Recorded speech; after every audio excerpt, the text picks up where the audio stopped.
Okay guys, we're in the Lucid Air touring right now, and we're taking this on a short little drive up in the mountains, and this thing is a gorgeous beast.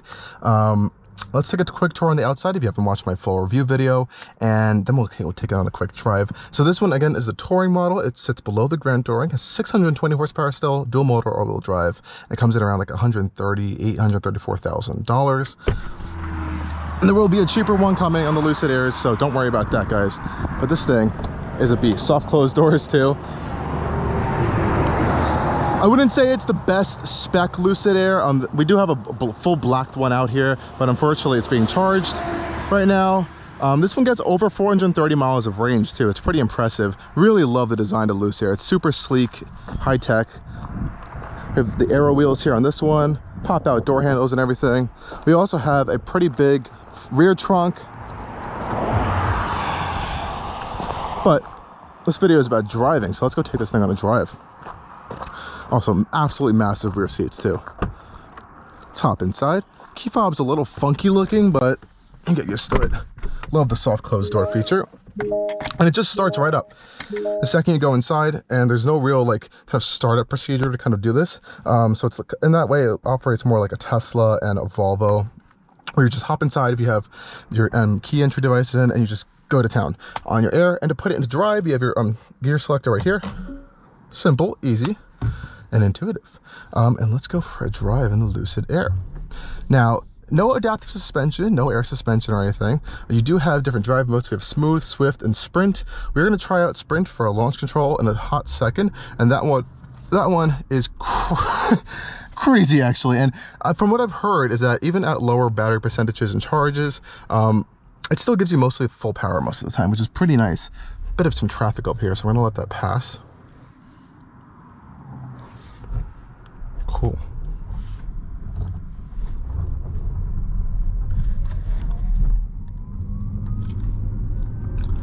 Okay guys, off we go in the Lucid Air. Now that's actually the slowest setting. Popping into Swift, you're going to unlock more power. That's, woo! It has a nice punch to it, I can tell you that. And the Air drives really, really well. And like I said, there's no air suspension or any kind of like crazy suspension tech, but they tuned it really well. It feels solid, planted, and it handles very, very well. I'm very impressed with that. The steering, it's not the most connected feeling thing on the planet, but you do know where you're pointing the car most times, which is a nice thing to feel. Hold on, I'm just trying to find a nice little spot for you guys to do a little bit of a launch. So I know everyone wants to see that. And it's fun because Lucid's theme is like this little California bear, and that's what their launch control actually looks like. This is where I did it before. So we're gonna pop into sprint mode. It's gonna give you almost like a waiver. And there is an official launch mode, which we'll see right now. See the California bear pop up right there? Launch mode, and let's go! Oh my gosh! Oh, that one was painful. Well, there you guys go. There's a launch in a Lucid Air. Oh my gosh, I actually just got like thrown back into the seat. It has power, it has a lot of kick into it, and it will get up and go, but it also has that capability of being able to handle well. Love those side cameras. Oh, and you know, like I said, this is a big luxury sedan, but it handles itself well. And for not having like an air suspension with which a lot of its competitors do have, we're going over, like, I've been driving over this road and a lot of cars the entire day, and I've been in like everything at this point, and I've been having some horrible experiences with ride quality. And for this thing to be going over this with this, for its like kind of like more static suspension system, it's impressive. It dampens bumps well while being able to kind of like handle and control the vehicle really well. So they did a good job on the front, and the sound insulation in here is incredible. It's very quiet. I haven't experienced any like wind noise stuff, and I've driven a few EVs today and they've all been pretty quiet, but this one, it's kind of almost eerily quiet, or it's like one of those where you can hear yourself like thinking almost kind of quiet sometimes, unless you kind of hear some electric motor whir going on. But I do like it though. It is pretty nice. My literally main complaint of this car actually is the steering wheel. I just don't like it so much. I don't know why, because I tend to hold my steering wheel here, not necessarily up here all the time, even though people say you're supposed to hold it up there. And I don't know, it's just like there's too much thickness here, because not only do you have the steering wheel, but you also have this little chunky piece on the side as well. I don't know, not my favorite thing, but you'll get used to it if you are driving this car a lot. Now we are still in sprint mode, so we all got that power going on, and going around a corner, wow, it's got a punch. It really does have a punch, this thing, holy cow. And you know, by doing these runs, you can see the range just dropping like crazy. Wow, they're going through corners.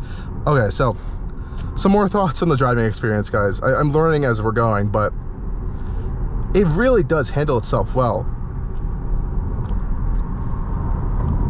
You have a lot of confidence in these corners, because you know, the all-wheel drive grip, you got that low center of gravity from the battery pack, and you do actually have less weight in this one than the Grand Touring, because you are getting rid of those big kind of cells in the back, and it does feel a little bit nimbler to drive, actually.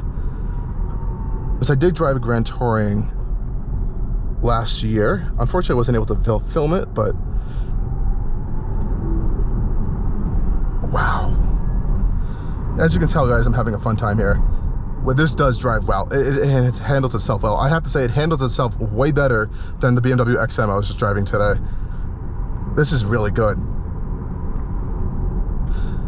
So if you guys want to go drive a Lucid Air, if you can find a Lucid studio near you, definitely go check one of those out. You can sign up for a test drive. They're very willing to do test drives. There's also a lot of like media events throughout the country that they're doing as well, to encourage people to kind of try out the Lucid Airs. And I would say go out and do it. This thing is a blast to drive. And you know, you'll see things on the internet about, you know, some technology things not working, and that's for a lot of the earlier cars.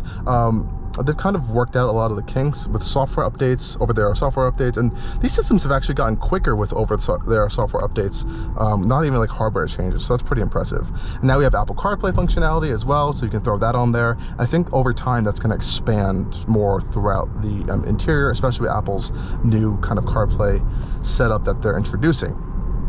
So we're still in Swift mode, by the way. I'm going to put it back into smooth.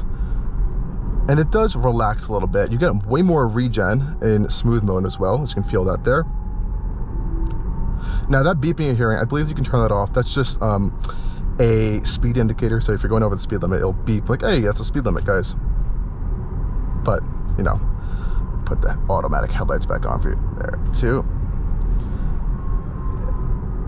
I almost want more noise in here, actually. It's like eerily quiet. My ears are like popping from the crazy speeds that we're doing, on top of just the quietness in here. There's a little minor wind noise right here-ish, a little bit. I mean, like, it's a little windy out today, so it's a little bit of a minor wind noise, but it almost has like this vault-like feel to it. You know, driving a Tesla, I've driven a lot of Teslas now. I do like them. I do like them as a car, but they lack that vault-like solidity that this has, and like a lot of like more like established German gas vehicles have. I don't want to say it, but it's a very noticeable thing. There is like this heft, and not even like actual physical weight, but like almost like a luxurious heft that you feel in the car. What do we say? Do we do another launch, guys? I think we do another launch, because that was crazy. Oh, that actually put me back into my seat. Okay, you guys ready for another launch? Sprint mode. Confirm we're in sprint mode. Launch control. And we go. Oh, that actually makes me sick. Okay, no more launch controls, God. Oh, people say that these EV launches will make them sick. Once you experience it in a really high power EV with a proper launch mode, oh, I get what they mean. It takes your breath away sometimes. And you have to remember, this is not the most powerful Lucid Air. You can go for the Grand Touring Performance, which has like 1,000-something horsepower. And then they even have one above that now coming called the Sapphire. I can't even imagine how fast those things are. It is pretty incredible. Speed and fun stuff aside, I do actually really like the Lucid Air, and it's unfortunate that it's not like, you know, the biggest thing that's catching on in the market right now. Sedans are the most popular thing, especially high-priced EV sedans. But I'm really hoping that Lucid pushes through. They have a lot of fantastic technology. I didn't even start talking about their technology. Everything they have is in-house, you know? They used to develop stuff for the Formula E teams as well, battery technology and motor technology and like these power technology packs. And I think they just have a new one too they just unveiled. They're the only people using a 900 volt EV architecture for the battery systems. And essentially what that means is you have that incredible ability to charge at these really high rates, so you can kind of quick charge the vehicle. It's similar to an 800 volt system. This is just an even higher voltage system. But that all depends on the charging network you're able to find. If you can find a 350 kilowatt hour charger, you know, that works, then you can experience those speeds. But as we all know, that is an issue. Driver monitoring unavailable. So that's because I have the camera on my head right now. There's little sensors right there that'll reach your eyes. I'm sorry. There's nothing wrong with the car, guys. It's just my camera on my head. But nonetheless, I'm really pleasantly surprised by the Lucid Air. This is a really fun vehicle to drive. Wow. And at the end of the day, it's still a luxury performance car too. Oh, I'm sorry, a luxury vehicle first too. So the fact that it has this capability and dynamics to it is really impressive. And I hope all of this characteristics is able to translate over to their upcoming Gravity SUV, which I was told it should be in production early 2024. They already, oh look, this is incredible, turning it. No rear steering either. This is good. This is a good car. Good job, Lucid. And with that regen too, I'm sorry I'm going off track, but with that regen too, you can kind of like play with it. I'm not even pushing on the brakes now, we're slowing down, gaining some range. Oh, this is a good driving car. Wow, I'm really impressed. Anyways, the Gravity SUV is going to be their next big thing, and hopefully that's going to really propel the brand to even better heights down in the future. Nonetheless, okay, sorry guys, my camera died, so I'm gonna use my phone for a hot second. But nonetheless, you guys need to go test out one of these things on the road, have fun with it, because it is a absolute monster. Thank you, Lucid, for letting us drive this today. And wow, I need to take a second to breathe. But this is the Lucid Air Touring, guys. Thank you for watching, and stay tuned for more coming from Allcarnews.